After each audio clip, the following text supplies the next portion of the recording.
Tudo bem? Tudo bom? Nós vamos aqui divulgar as nossas atividades da casa. Lembrando que a nossa evangelização infantil acontece todos os domingos, de 9 às 11 horas. Agora, neste mês, nós estamos em recesso, então nós retornamos daqui a 2 semanas. Já vão aí lembrando que quem quer trabalhar tem trabalho, quem quer trazer neto, filho, parente, pode trazer, porque aqui é uma graça no domingo, viu? É uma delícia aqui no domingo. Venham que vocês vão amar. Bom, o estudo do Evangelho acontece toda segunda-feira, às 19h30, às 20 horas. É muito rapidinho. A leitura do Evangelho é como a gente faz em casa o nosso culto no lar. Tá? A gente faz a leitura do Evangelho, algumas perguntas do Livro dos Espíritos, faz um breve comentário, prece inicial e final, e todos vamos para lá. Este trabalho que é feito aqui é impressionante. A quantidade de espíritos que nós atendemos nas reuniões mediúnicas, porque participam das nossas atividades de estudo, de leitura do Evangelho. Às vezes você pensa meia hora, que coisa pouca, mas é nessa meia hora que muita gente recebe esclarecimento. Então, assim, venham para cá, venham trazer os seus conhecimentos, venham trazer a sua experiência, para que a gente possa fazer essa leitura junto aqui, não só harmonizar as vibrações. Olá, sejam bem-vindas, bem-vindas. Não só harmonizar a casa, mas também os nossos corações. A gente sai daqui super leve, é uma delícia, viu, gente? É muito gostoso. Temos aí o estudo sistematizado da doutrina espírita, porque na casa espírita não pode faltar o quê? Estudo. Não pode faltar. Espírita que não estuda não existe, né? A gente já ouve falar, eu já fui espírita há muitos anos. Foi não, se fosse tivesse entendido a doutrina, saberia que espírita uma vez, espírita sempre, porque o esclarecimento a gente não tira. Uma vez que você alcança, você não tira, não tem como. Então, o estudo nós oferecemos aqui na casa, que é o Introdução e Integração à Casa.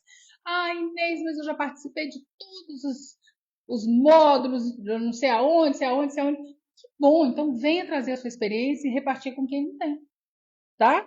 Venha, porque de repente você chega aqui, uma experiência sua, um conhecimento seu, você divide com uma pessoa que está chegando. Então, assim, estudar, estudar, estudar, né? É o que nós precisamos fazer. Atendendo, inclusive, a recomendação de Kardec, né? Nós precisamos estudar muito.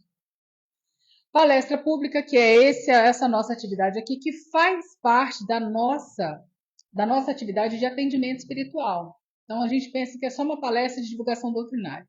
Faz parte da nossa tarefa de atendimento espiritual. Porque quando nós aqui estamos, nós trazemos para cá os nossos anseios, nós somos esclarecidos, nós somos consolados, não só os encarnados, como os desencarnados. Por isso, por fazer parte da nossa tarefa de atendimento espiritual, essa tarefa não para, ela não suspende. Pode ser feriado, pode ser Natal, pode ser Réveillon, pode ser o que for, nós temos sempre alguém aqui para poder fazer o estudo conosco. Tá? E não para. O Bazar Beneficente, o Bazar Beneficente, ele funciona aqui na sala 216. Funciona de segunda a sexta-feira, mas esses horários precisam ser consultados nesse telefone aí, porque nós trabalhamos, como todas as atividades da casa, como voluntariado. Então, nem sempre nós temos voluntários naquele dia. Nós temos uma escala, mas às vezes a voluntária daquele dia pode não vir. Então, por isso nós fazemos o convite, porque de repente vocês estão lá com um horáriozinho lá aberto, que pode vir trabalhar. Fala com a nossa coordenadora, que era a Bela, excepcionalmente hoje ela não está aqui, mas ela e Tadeu, né? Eles vão encaixar vocês na escala, vão treinar vocês e a gente vai trabalhar ali. Porque tem muita coisa para fazer, muita coisa. Desde a triagem, a curadoria, a higienização, ou mesmo trabalhar no nosso bazar, tá bom? O Chocolate Fraterno é uma atividade que nós fazemos na primeira quarta-feira de cada mês, das 20 às 22 horas. Como é que funciona? Nós preparamos um lanche em casa, trazemos para cá, fazemos ali a vibração, saímos daqui e vamos para a UPA de São Sebastião. Lá nós levamos só o chocolate e o sanduíche? Não, nós levamos uma mensagem, porque o propósito é a divulgação, tá? Então, quando lá estamos, oferecemos isso para quem está lá o dia inteiro, quem ainda não foi atendido. Às vezes, para um trabalhador que está ali e não pôde sair para comer. Muitos moradores de ruas, muitos dependentes químicos que ficam ali perto, a gente atende essas pessoas. Né? Então, a gente entrega ali a mensagem e também o alimento que a gente leva. É uma tarefa desobsessiva excepcional. Tá? Excepcional. Por que desobsessivo nisso? Porque quando nós estamos na tarefa, aqueles nossos credores que estão conosco nos veem trabalhando e falam, peraí, ela está tentando mudar, né? Então deixa eu dar uma afastadinha, né? Então é uma tarefa desobsessiva. Então a gente tem que pensar nisso. E o projeto Almofadas do Coração, que acontece toda na primeira e na terceira quarta-feira do mês, das 14h30 às 17 horas. Quem trabalha pode falar melhor do que eu, né? É um trabalho maravilhoso. Fazemos aqui, confeccionamos almofadas em formato de coração para mulheres mastectomizadas. E aí levamos isso para rede de apoio. E agora tem uma coisa interessante. A nossa casa com a irmã Casa do Caminho do Guará, em parceria conosco, né? Vai começar o projeto lá para aumentar o número de almofadas para que a gente possa fazer a doação. Então, as trabalhadoras lá já tiveram aqui, não foi? Já tiveram aqui, já pegaram mod, já pegaram experiência. Estamos em vias de aprovar lá a resolução, a instrução normativa lá na outra casa. Onde está, querido? Porque assim que for aprovado em diretoria, a atividade já começa lá também, ó. Tá vendo? Que delícia? Então, agora nós vamos fazer a nossa... Sim, a nossa biblioteca aqui, gente, ó. Todos os livros que normalmente nós falamos para vocês aqui, a grande maioria nós temos aqui. Vocês fiquem à vontade, pode pegar, não tem prazo, pode levar, pode estudar, pode dividir com outra pessoa. Ou se vai, Inês, eu quero um detalhe, viu, gente? A nossa biblioteca aqui está precisando de trabalhador. A gente precisaria que essa biblioteca ficasse aberta pelo menos 2 vezes por semana, 1 ou 2 horinhas durante a semana, para esperar alguém que venha na casa ou para oferecer o livro para às vezes a pessoa vem na porta e não está aberto, não tem como levar. Então comecem a pensar na possibilidade de ter um trabalho aqui também, tá bom? E também se valer das obras que estão aí, que são maravilhosas. Ledor oficial? Você precisa?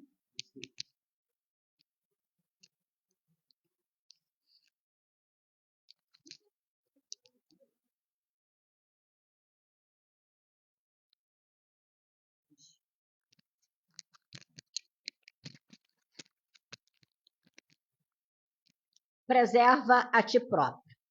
Vai e não peques mais. Jesus, João 8:11. A semente valiosa que não ajudas pode perder-se. A árvore tenra que não proteges permanece exposta à destruição. A fonte que não amparas poderá secar-se. A água que não distribuis forma pântanos. O fruto não aproveitado apodrece. A terra boa que não defendes é asfixiada pela erva inútil. A enxada que não utilizas cria ferrugem. As flores que não cultivas nem sequer se repetem. O amigo que não conservas foge do teu caminho. A medicação que não respeitas, na dosagem e na oportunidade de que lhe dizem respeito, não te beneficia o campo orgânico. Assim também é a graça divina. Se não guardas o favor do alto, respeitando-o em ti mesmo, se não usas os conhecimentos elevados que recebes em benefício da própria felicidade, se não prezas a contribuição que te vem de cima, não te vale a dedicação dos mensageiros espirituais. Debalde improvisarão eles milagres de amor e paciência na solução de teus problemas, porque sem a adesão da tua vontade ao programa regenerativo, todas as medidas salvadoras resultarão imprestáveis. Vai e não peques mais. O ensinamento de Jesus é suficiente e expressivo. O médico divino proporciona a cura, mas se não a conservarmos dentro de nós, ninguém poderá prever a extensão e as consequências de novos desequilíbrios que nos sitiarão a invigilância. Mensagem do livro Pão Nosso, de Emanuel Francisco Cândido Xavier.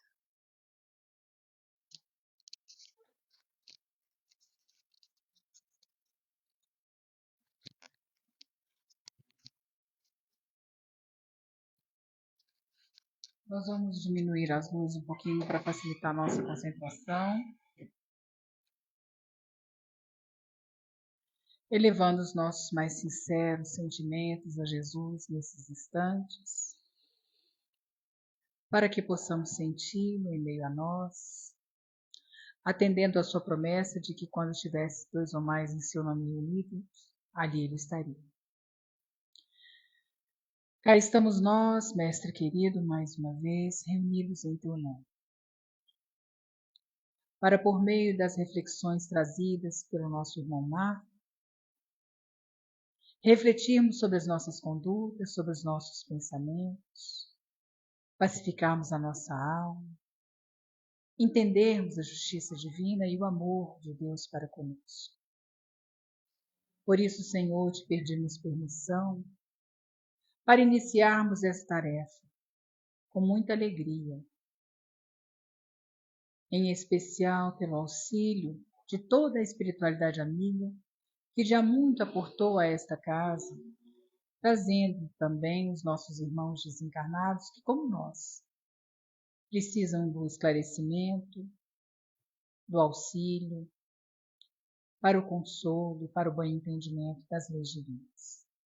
Que o nosso companheiro Marco, que dedicadamente preparou as nossas reflexões da noite, possam sentir a tua presença, Senhor, e trazer para nós um tanto mais da tua palavra de amor. Que assim seja. Toma, querido. Já tá aí, né? Fica bom. Obrigado.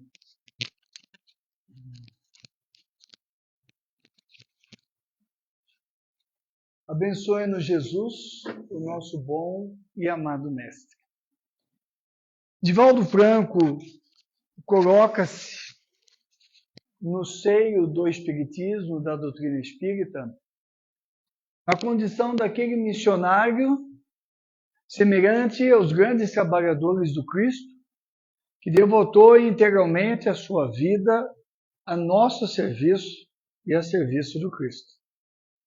Devotou, assim como Chico Xavier, as suas imensas horas de vida, numa longeva passagem pelo planeta Terra, nos legando um exemplo de dedicação, perseverança e, principalmente, amor ao próximo, a ele, à sociedade, a todos nós.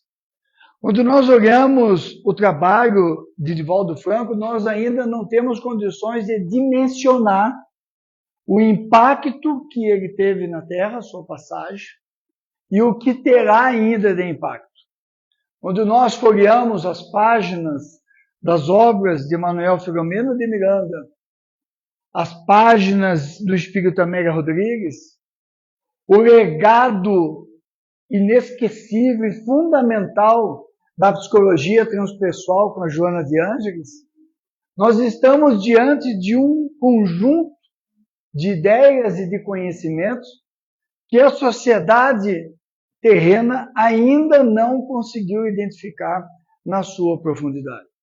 Nós, brasileiros, e dentro do Brasil, nós, os espíritas, e dentro do espiritismo, aqueles que conhecem profundamente Divaldo Franco, já conseguem perceber a profundidade e a grandeza dos conhecimentos que ele nos trouxe. A maneira como ele interpretou, à luz das suas mãos ou das suas palavras, a figura de Jesus de Nazaré. Quando nós vamos penetrando na obra do Espírito Amélia Rodrigues, a chamada série evangélica, que começa lá com a obra Primícias do Reino, nós vamos nos emocionando com as descrições que o Espírito Amélia Rodrigues faz da passagem de Jesus pela Terra. Eu já li mais de uma vez essa série. Quando eu fui ler pela segunda vez, a minha esposa falou assim, mas você vai ler de novo? Eu tenho o mau hábito de ler as séries 2 vezes, para realmente compreender, realmente guardar. A primeira nós passamos de arrabalde. E muitos desses livros eu li quando eu era muito jovem. Com o passar dos anos, fui sentindo necessidade, pela maturidade, de reler, de ressignificar aquilo que eu tinha entendido. E nessa segunda, em alguns casos, terceira passagem, Nós vamos vendo um Jesus amoroso, forte, falando de um amor sem pieguismo, um amor verdadeiro. O último livro psicografado por Divaldo, cujo título é O Essencial, publicado em 2023, é um livro forte sobre Jesus. O mais forte de todos que eu pude ler da Lavra do Espírito Amélia Rodrigues. Um Jesus intenso. Ele falando claramente, ela já não narra dizendo, ele disse isso. Ela transcreve a fala de Jesus. E isto o torna intenso quando ele trata das questões da nossa relação com Deus, com ele e com a vida, para dar fundamento e profundidade à sua primeira fala, quando naquela tarde ele avisa a sua mãe que a missão dele estava começando, como nos narra o Espírito Amélia Rodrigues. E ele descendo em direção às regiões das cidades centrais, ele logo reúne um grupo e começa dizendo, meu reino não é desse mundo. E vai terminar sua última fala quando ele diz para Pilatos, meu reino não é desse mundo. Porque se o fosse, o povo teria atuado para me salvar. Mas nada fizeram, meu reino não é desse mundo. Abrindo a sua missão e fechando com a mensagem muito clara para nós de que todo o nosso investimento deve ser na vida espiritual. Que nós estamos aqui de passagem, que os apegos são perigosos, que a falta do cultivo das ideias espiritualistas, espíritas, que o estudo e o desenvolvimento desses conceitos dificultam o meu caminhar, roubam a minha paz e me prendem mais aos instintos do que me preparam para a inteligência espiritual, que eu precisarei dela para me deslocar no mundo espiritual, onde eu passo a maior parte do tempo. Quando nós adentramos pelo Espírito Amélia Rodrigues, nós vemos ao longo da sua série que ela destaca que aquele povo não sabia o que era amor. Ela mostra que era um povo marcado pela escravidão do Egito. E o povo hebreu, o núcleo dele, eram exilados de Capela, que foram deportados para a terra, isso está na obra Caminho da Luz, do Espírito Emmanuel, com o objetivo de ser instrumento de Deus para falar do Deus único. Então, quando Abraão se desloca da cidade de Ur, na confluência do rio Tigre com o rio Eufrates, atual Iraque, em direção à Terra Prometida, ele está deslocando um povo na natureza rebelde, por isso foi deportado, foi exilado, mas que já trazia inato o conceito do Deus único e leva por todo o tempo esse conceito. A escravidão no Egito, a saída do Egito, os dissabores com Moisés, toda essa história fez um povo duro, onde o ódio, a rudeza do trato, o desprezo pela mulher, que valia menos do que uma limária, leva esse povo a desconhecer o amor. As suas leis, o que os profetas diziam, era um vazar de ódio, de raiva, de vingança, de sentimentos ainda muito próximos dos instintos que os espíritos mais primitivos ainda possuíam. Então, quando Jesus vem com a proposta diametralmente oposta ao que estava em grande parte do Torá, quando ele diz, por exemplo, amai os vossos inimigos, ele tem essa proposta rompedora. E a sua atuação perante aquele povo era de amar, de amor. Ele oferecia a cura do corpo físico, mas ele dizia, o vai e não tornes a pecar, que é terapêutico, nos alertando para a necessidade de mais do que a cura do corpo, das doenças do corpo. Eu buscar entender a psicosomática, os efeitos que a minha psique e as minhas emoções têm nas células, o efeito que ela possui, e que o fato de eu não pecar transformar-me moralmente que é a proposta prioritária do Espiritismo, eu vou estar me curando definitivamente. Porque o Espírito é o Senhor do corpo, é o Senhor do templo físico que a bondade divina nos ofertou. Então, ele, quando ele fala de amor para aquele povo, ele estava pela primeira vez trazendo um conceito e aplicando um conceito que eles não tinham conhecimento. As pessoas se apaixonavam por ele, porque ele exalava amor. Ele vivia o amor na acepção da palavra, seja qual for a origem etimológica dessa palavra, ele era amor. E quando ele chegava para as pessoas, quando ele se aproximava, automaticamente o seu fluido, o seu halo espiritual, levava as curas que as pessoas precisavam. Mas elas tinham dificuldades. Quando saiu da sua influência, o homem velho voltava, os vícios voltavam, as dificuldades de lutar contra aquilo tudo levavam as pessoas em determinados momentos permitir que a sombra, os conteúdos negativos voltassem e o ódio, a amargura, o ressentimento, a vingança de novo fizessem morar. Mas era um povo que conheceu o amor com ele. Mas quando lá no livro Trilho de Deus, no capítulo 1, a Amélia Rodrigues vai discorrer sobre o perfil psicológico desse povo. Ela diz que o nosso perfil hoje e a estrutura psicológica do nosso tempo é a mesma da época de Jesus. Nós estamos vivendo o mesmo tempo, por isso que nós somos os cristãos redivivos. Porque, na verdade, nós somos os primitivos de hoje. Aqueles eram os cristãos primitivos, e nós somos hoje, como espíritas, os cristãos primitivos de ontem. Vivemos e sentimos as mesmas dificuldades que aquele povo sentia. E, em decorrência disso, temos falta de amor. Nós estamos carentes de amor. Nós estamos carentes de ser abraçados. Nós estamos carentes de ser cuidados. Nós estamos carentes de ser, de todas as formas, cuidado, acolhido, compreendido nas nossas lutas. Nós estamos cansados. Aquele povo também estava cansado. Aquele povo também estava machucado por tudo isso que nós já narramos da sua história. E quando eles chegam a Jesus, de repente eles são acolhidos, amados, têm as suas feridas pensadas.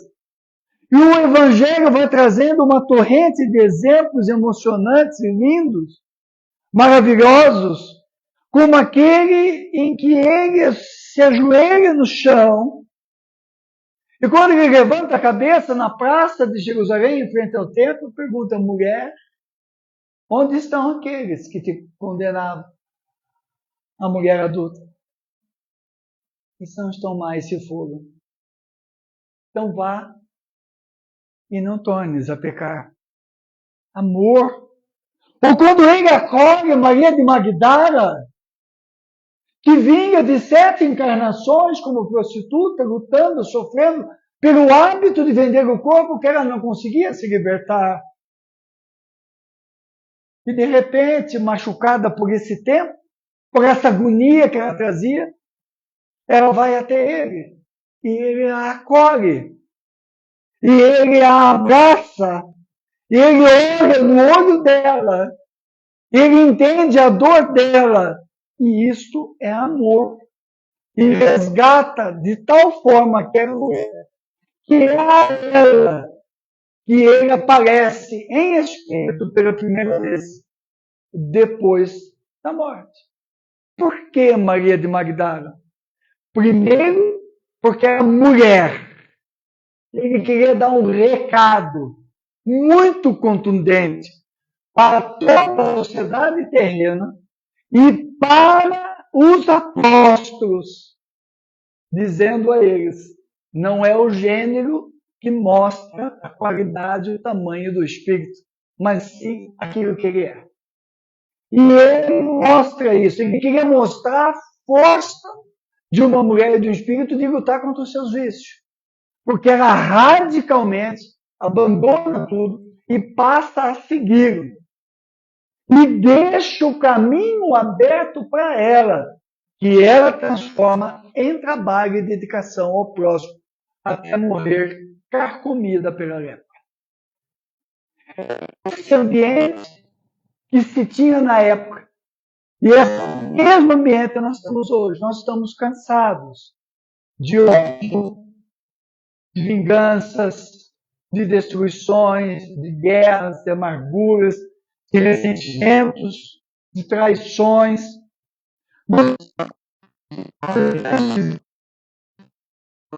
O endereço de Deus sumiu de nós. Aos poucos nós estamos perdendo esse caminho em direção a Deus. Nós estamos vendo os nossos jovens carcomidos por teorias e doutrinas distorcidas, amplamente, marcadamente materialistas, corroborando o que está no livro dos Espíritos, quando Kardec pergunta aos Espíritos qual o maior inimigo do Espiritismo, eles respondem o materialismo. Hoje travestido de diversas teorias, algumas até, entre aspas, chamadas de espiritualistas, mas que na prática são materialistas, negam a existência da vida espiritual ao defender o aborto, ao defender as drogas, qualquer que seja ela, a drogadição em qualquer situação, fazendo a hipocrisia e pieguismo, que era pobreza intelectual e moral, de passar pano para tudo, quando nós realmente temos que ter um posicionamento firme para viver o bom combate, como Paulo de Tarso, e aprender a dizer sim, sim e não, não, como dizia Jesus. É preciso saber dizer sim, sim e não, não. Ele já delimitou há momentos que nós temos que dizer não. Então nós vamos vendo as pessoas, esse materialismo campeando, e os jovens, homens, mulheres, tombando nas drogas, no álcool, no narguilé, bonito, o vape, destruindo as suas vidas pela permissividade. Vamos vendo o aborto campeando, vamos vendo o suicídio, independente da idade. Por estar atuando hoje na área de saúde mental, tenho tido acesso a boletins mais classificados que mostram a quantidade de jovens que estão tirando a vida, 15, 16, 17 e 18 anos. E esse é o mundo que nós estamos vivendo hoje. Mas nessa hora, nós temos que buscar Jesus. Se ele não está entre nós, está pelo Espiritismo, pelo seu Evangelho. E é a hora de nós buscarmos Jesus e Kardec. Hoje nunca foi tão importante, como a nossa irmã disse na abertura, o estudo do Espiritismo, o estudo de Kardec. Quando nós vamos buscando entender o amor e a cura, nós vamos buscar em Kardec a resposta. Ali nas obras básicas estão as respostas que nós estamos buscando. Ali nós encontramos aquilo que nós precisamos para prosseguir. Óbvio que vamos enriquecer-nos com as demais leituras que nós sempre citamos à guisa de reflexão e de conhecimento, de divulgação, mas Kardec é o cerne. E quando eu falo de amor, eu não posso deixar de olhar o Evangelho segundo o Espiritismo, como está citado na própria referência bibliográfica que me foi passada. Ultimamente, já vai alguns anos, outro dia eu tive o trabalho de dar uma olhada e vi, nesses 38, 40 anos de palestra, raramente deixei de iniciar uma palestra sem citar Kardec. E hoje, mais do que tudo, é importante citar Kardec para fazer frente ao movimento utilizado pelas trevas, que andam dizendo por aí, alguns, entre aspas, espíritas, principalmente nas mídias, de que Kardec está ultrapassado, que Kardec é difícil, que precisa atualizar o português. Não quer atualizar nada. A tradução de Guilhom Ribeiro, da FEB, é absolutamente simples no português, absolutamente simples na gramática, absolutamente acessível a qualquer pessoa que tenha um nível mínimo de alfabetização e de leitura. O que eu não posso é transpor um problema que é do país e do mundo, que é a falta de um nível intelectual mais profundo, a incapacidade e a preguiça de ler e o querer transportar, eu tenho que mudar o que está escrito para as pessoas entenderem. Isso não faz sentido. Mas o Kardec já era do século XIX. Não faz sentido. O Evangelho de Jesus é de 2000 anos. Moisés, estamos falando de 3000 anos. E em todos os campos do conhecimento humano, nós estamos vendo essa resistência das pessoas a estudar coisas que são mais densas, que exigem reflexão, a busca do dicionário.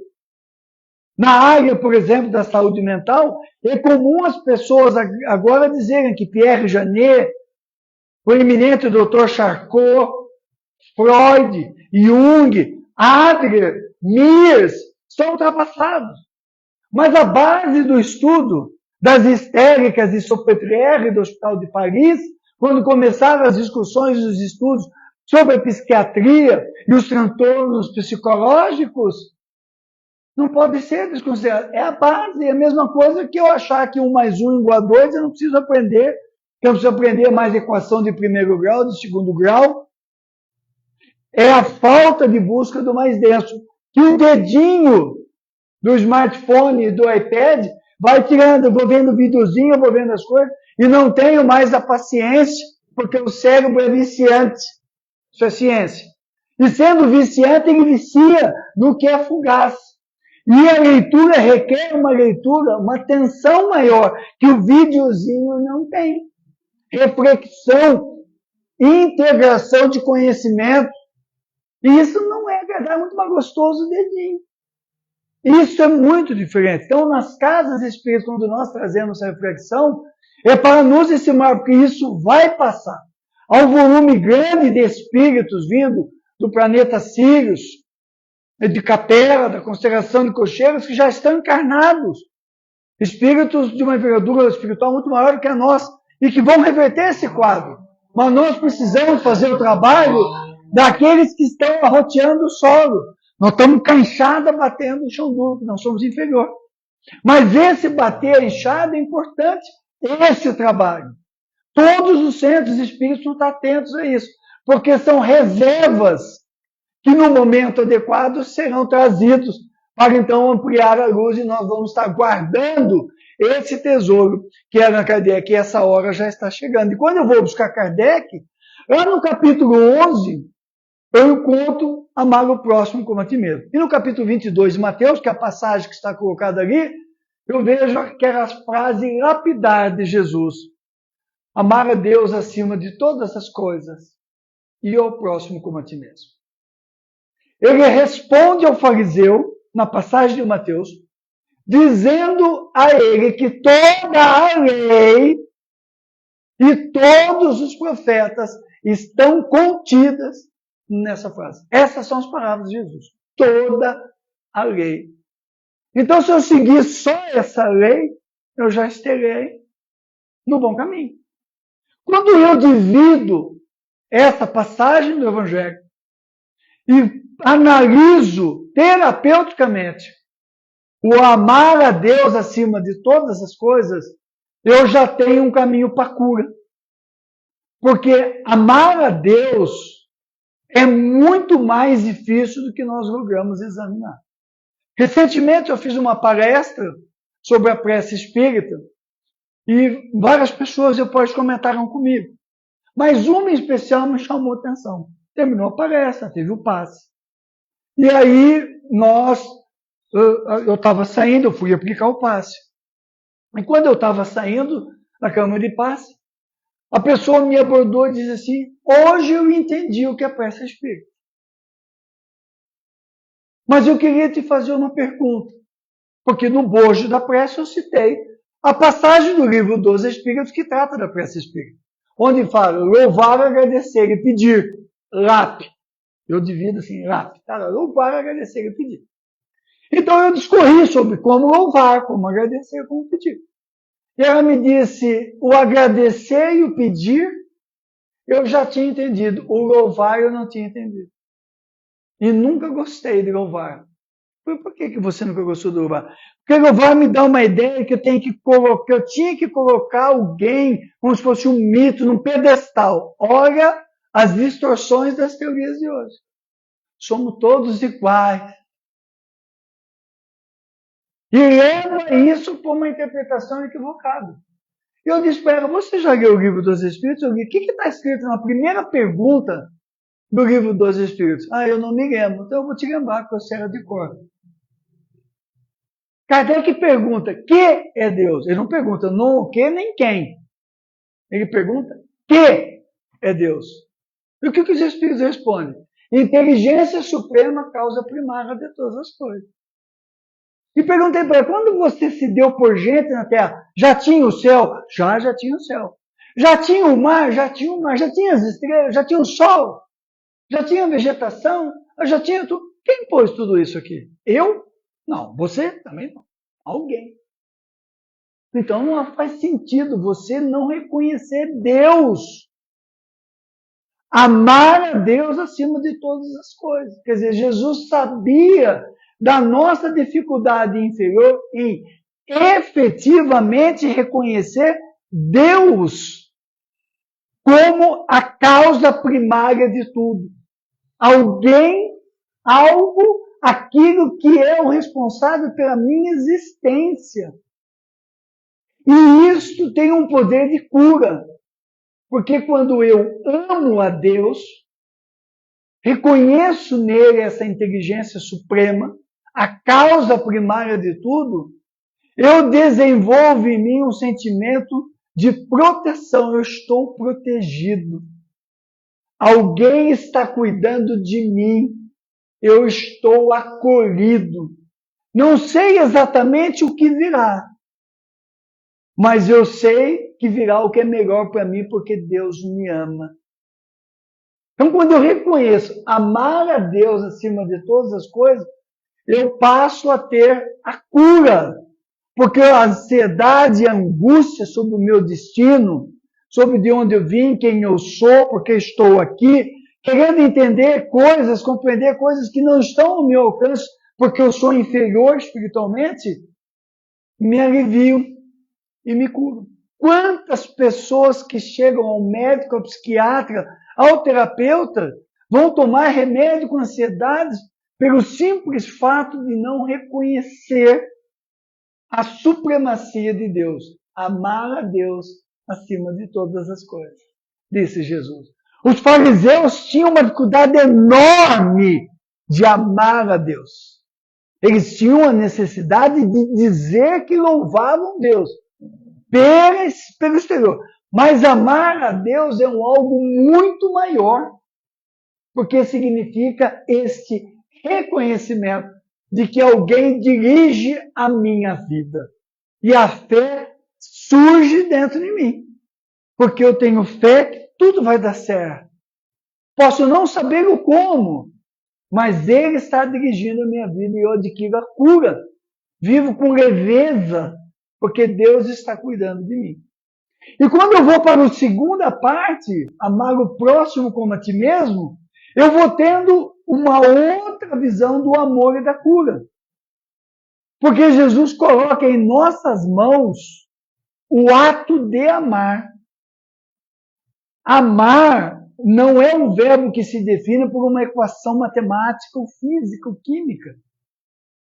Diz Joana de Ângeles, na obra Garimpo do Amor, capítulo 17, que amar é um estado de espírito, o encontro do sentimento com a razão. Eu cultivo, eu desenvolvo o ato de amar na medida que eu vou me desenvolvendo. Mas eu parto com Jesus do ato de aprender a me amar, a me conhecer. Não está se falando de postura egóica, de postura egoísta de se achar a última bolacha do pacote. Mas sim uma postura de se conhecer, saber dos seus limites, permitir-se perguntar e atendendo à sua consciência se esse ato foi o mais adequado, que a minha consciência me acusa. Eu não preciso que os outros me apontem. Eu escuto a minha consciência. Eu sei das dificuldades que eu tenho, às vezes com o álcool, às vezes com o sexo, com a pornografia, com o cigarro, com a droga, com a traição. Eu traio. Eu estou acostumado a trair. São componentes da minha sombra, do meu passado, os conteúdos negativos que eu tenho e que eu preciso reconhecer. Por isso que ele disse de forma terapêutica, amar o próximo como a ti mesmo. Porque eu preciso olhar para mim, me reconhecer ali. E vou me tornando autêntico à medida que eu vou me corrigindo. Primeiro eu identifico, depois eu reconheço e vou corrigindo. E para corrigir, eu preciso ter paciência comigo. Porque eu não sou uma obra de uma encarnação. Eu sou uma obra, como está no Evangelho de João, de muitas. É preciso renascer de novo. Não é isso que ele fala? É preciso nascer de novo. Evangelho de João. Eu sou obra de vários renascimentos. Eu sou o herdeiro dos instintos quando vim para o mundo hominal. Está lá em a Gênese. Quando eu venho para esse mundo e adquiro o livre-arbítrio, a consciência, eu começo a sair do instinto e começo a trabalhar a consciência, a desenvolver a inteligência. E isso é um processo longo de desenvolvimento do sentimento. E agora, neste momento da transição planetária, nós, terrenos, já estamos em condições de entender o que é o amor. Eu já começo a me compreender. E quando eu compreendo os meus limites, admito as minhas dificuldades, admito aquele momento em que a sombra me toma e eu tenho um surto de homem velho, como diz o Espírito Camilo, na obra Nos Passos da Vida Terrestre, as mãos do Raul Teixeira, eu vou tendo ciência da minha realidade, da minha fragilidade, mas também já da minha nascente grandeza de me reconhecer um filho de Deus, um servo de Deus, a caminho da perfeição. Não estou lá ainda. E esse estado de amor comigo me permite me perdoar. Hoje eu não consegui, mas amanhã eu consigo. E nesse bojo desse trabalho, eu me torno mais empático em relação aos outros. Eu me torno mais afável em relação ao outro. E isso tem nome: amor. Eu começo a cultivar o amor. E eu me curo. Porque eu não preciso mais me comportar como uma criança ferida no dizer terapêutico de Erich Neumann. Da criança que foi maltratada, que foi abusada, da criança que foi colocada de um abandono. Todos nós passamos por isso. Abandono emocional, amoroso. Eu não preciso mais ser aquela criança que eu agrido primeiro para esconder a minha ferida. Ou os meus crimes, os meus desatinos. Eu já sei. Eu me relaciono com essa criança ferida, eu entendo que eu passar por aquilo porque eu não tive mérito de ter pais e mãe melhores. Eu fui ferido, eu resgatei, eu passei. Eu abraço aquela criança e choro com ela. Eu entendo. E começo a entender o outro porque ele também tem um processo igual ao meu. Porque a proposta de Jesus é o amor de toda a humanidade. E eu me curo da ansiedade, da angústia, da amargura, do ressentimento, do ódio. Eu fico mais leve. As coisas que antes tinham um valor enorme, para mim vão se perdendo. Porque eu estou abraçado com essa criança ferida. Eu estou abraçando a minha sombra. Lá no livro Psicologia da Gratidão, Joana de Anjos diz de uma forma impecável: ame a sua sombra, pois foi ela que te trouxe até aqui. É parte de mim.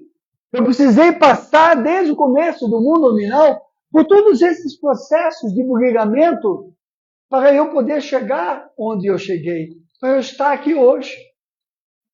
Eu sou um monte de coisa, eu tenho um monte de defeitos, mas eu também já tenho qualidades. Eu já estou me esforçando. Eu preciso me perdoar. Eu preciso me amar, ter paciência comigo. E isso me cura. Olha como a proposta de Jesus é terapêutica, é de cura. Porque daí os remédios vão saindo. Quando eu tenho esses sentimentos, quando eu faço os exercícios respiratórios, quando eu vou a yoga ou ao pilates e estico, faço todos aqueles exercícios, as visualizações terapêuticas, naquele momento, todo o meu mecanismo cerebral e celular vai se alterando. A dopamina vai sendo trazida pelas minhas emoções, que é diferente da dopamina, que não existe, que não é acionada, quando eu tenho ódio, ressentimento, mágoa. Então, esses sentimentos me curam, são responsáveis por alterar doenças, são responsáveis cada vez mais por resultados excelentes das pessoas. O que levou os médicos do núcleo de pesquisa da USP a divulgar inúmeros artigos, está lá no site da USP, onde eles estão dizendo do efeito do passe, o efeito da prece. Por que nós, na nossa casa espírita, todo ano, nós falamos de fluidoterapia espírita? Porque é o tratamento espírita. Porque ali está o valor fluídico da prece, do passe, da palestra, quando eu estou sentado e estou ouvindo. Fluidoterapia espírita, o evangelho do lar em casa, da água fluidificada. Porque é a lei de fluidos que está em a Gênese que vai fazendo esse trabalho. E o amor em ação. Quando eu me envolvo com as atividades que eu sou convidado na casa espírita, não é porque o presidente da casa, a presidente da casa quer que a pessoa tenha que trabalhar para ajudar a carregar o piano. Às vezes eu escuto isso. Uma vez eu ouvi a pessoa, o cara inventa as coisas porque quer que a gente carregue o piano. Não é nada disso, não. Imagina. É porque o trabalho na seara espírita é a prática do evangelho. Na verdade, ele está criando espaço para que eu cumpra com um dos compromissos da casa espírita, que é a oficina de trabalho, para a prática do evangelho, do amor em ação. Eu já tenho a mente, eu já tenho o cérebro, agora eu preciso que as minhas mãos distendam esse amor pelo próximo. Eu tenho a oportunidade de sentir, de entregar um chocolate quente, de fazer uma almofada, de coordenar um estudo, de fazer uma palestra. Eu estou me dedicando, me preparando. Eu estou sendo beneficiado, não é a casa, não é o outro. Eu sou beneficiado pela prática do evangelho. E quando eu vou tratando dessas questões do amor, eu vou entendendo que ele vai combatendo o ego. E a maior chaga que nós temos, que é o egoísmo.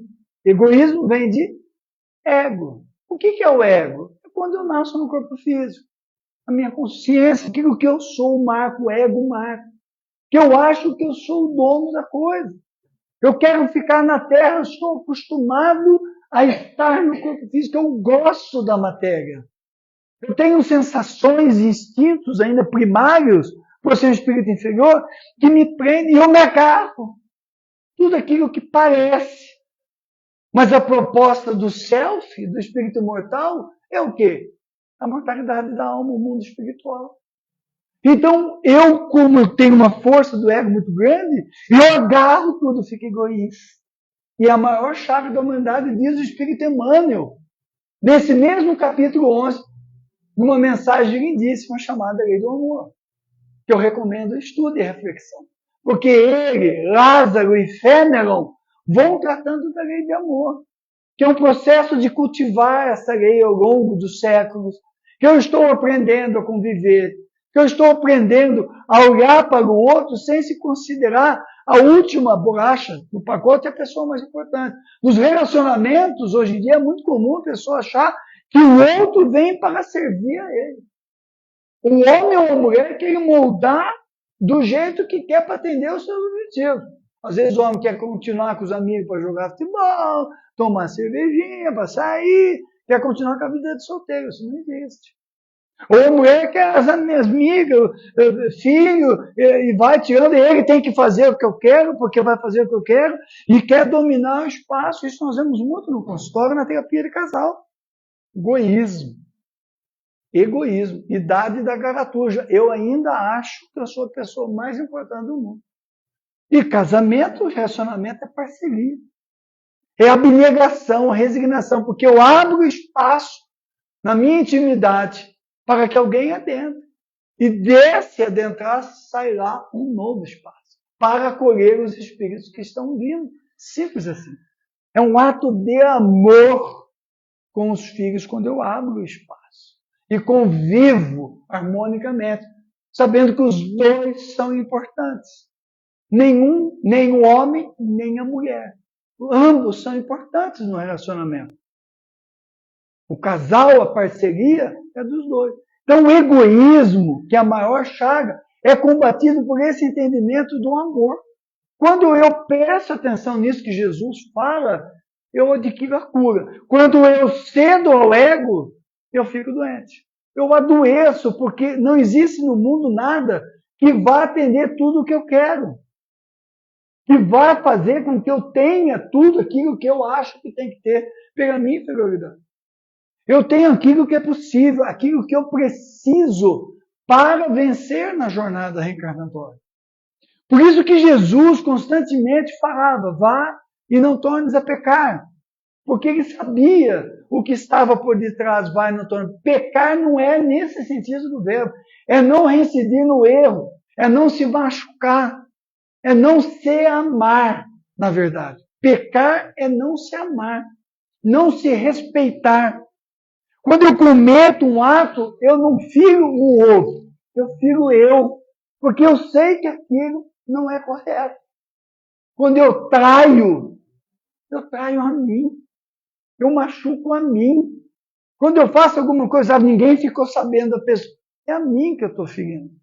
E como espírito eu já tenho essa noção, e eu adoeço, porque eu não entendi o valor do amor, do me amar, para eu me curar, para que depois esse meu amor se expanda para o lado. Nas passagens do Evangelho, na vida dos apóstolos, nós tivemos constantemente o exemplo das lutas, como eu citei da Maria de Magdala, que foi uma luta enorme. A dor dela, quando os apóstolos não aceitam que ela com eles caminhasse depois que Jesus partiu, foi uma dor muito profunda. A dor de Pedro por ter negado Jesus, por não se conhecer. Pedro, tu me negarás 3 vezes. Depois ele aparece a Pedro e diz, Pedro, eu te conheço há muito tempo. Narrado pelo Espírito Humberto de Campos. Ele aparece a mediunidade de Pedro e diz, eu te conheço há muito tempo. Ele sabia que Pedro ia negar. E Pedro depois se torna naquilo que ele tornou, mas a dor foi muito grande. Por não atentar para essa questão do amor que Jesus falava. Pedro achava que amar Jesus era proteger Jesus de violência, de ataques. Não era isso que Jesus estava falando. Jesus estava falando do amor que vai dentro de nós, como elemento de cura. Nós não podemos esquecer do quanto que o egoísmo fez com o espírito Emmanuel, o Publio Lentulus, da Serra 2000 anos, 50 anos depois. Aquele livro há 2000 anos, ele devia ser lido e estudado umas 10 vezes.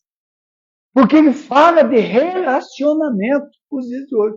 A maneira como o Publio Lentulus, o senador, tratou a esposa. A maneira como ele tratou Jesus. A maneira como ele se posicionou perante a vida. Ele é o exemplo daquele que não entendeu o que é amor. E depois nós vamos vendo o Espírito Emmanuel se transformando por sucessivas encarnações e compreendendo o que é amor. Quando nós lemos os livros da série Fonte Viva, por que nós recomendamos? Porque ali na série Fonte Viva, Espírito Emmanuel, está a saga de transformação dele de um ser egóico por um ser amoroso, que compreendeu o amor de Jesus. Levando-o a dizer que uma das suas últimas encarnações, como Padre Manuel da Nóbrega no Brasil, ele começou a entender a proposta de Jesus na convivência com os indígenas, com os selvagens, com os primitivos. Então nós temos uma dimensão do quanto nós estamos sendo trabalhados. Aquela tarde era uma tarde muito difícil para Pedro. Pedro já vinha há algum tempo desgastado pelas lutas da Casa do Caminho.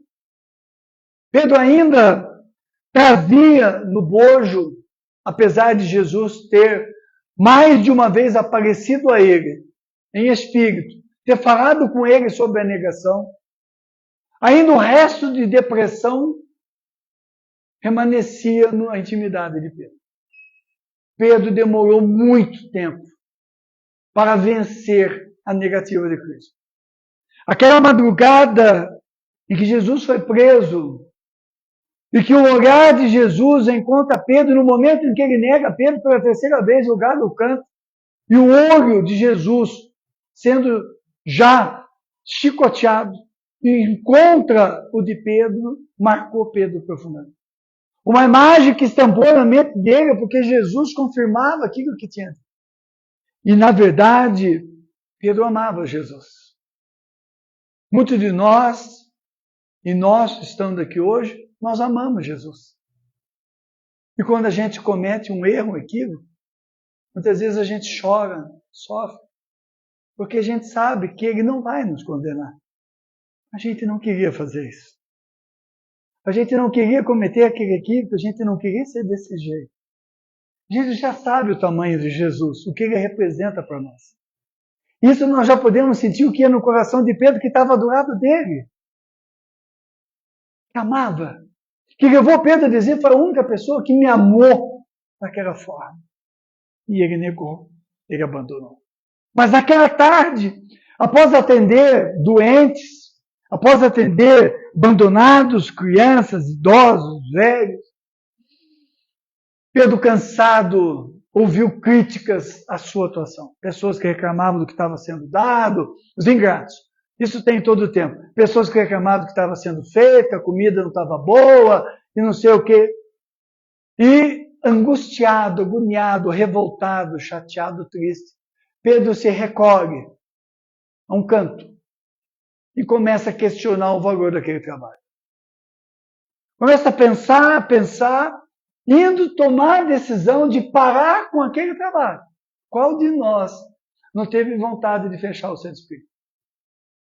Qual de nós que não teve vontade de parar o trabalho? Bem, ninguém. Para que eu estou fazendo isso? Um trabalhão desse. Só que no trabalho que nós estamos fazendo, nas dobras dele, é que está a resposta de Deus. E naquele dia ele estava decidindo parar, quando de repente ele sabia que era Jesus. Ele percebeu a presença atrás dele e quando se ligou era Jesus falando com ele. E Jesus passa a fazer uma série de perguntas para no final ele dizer, Pedro, quem te deu o alimento, o cobertor? Ele vai perguntar, de onde veio a roupa? E Pedro fala, foi Joana de Cusa que doou. Da onde veio tal coisa? Foi da casa não sei de quem. De onde veio? Então, Deus te colocou a todas as coisas. É dele. Quem tem que ficar bravo, revoltado é Deus. Ele não está nem bravo, nem revoltado. E Pedro faz a pergunta, mas então por que o trabalho? Por que eu? Porque você está aprendendo o amor. Você está sendo treinado para aprender a amar. Ouvir tudo isso que você está ouvindo e continuar servindo, continuar trabalhando. Continuar aprendendo a amar. Como isso é importante nos dias de hoje. Como é difícil no relacionamento a gente continuar amando a pessoa que nos feriu, que nos fere, que nos abandonou, que nos deixou, porque eu preciso me reencontrar com essa pessoa.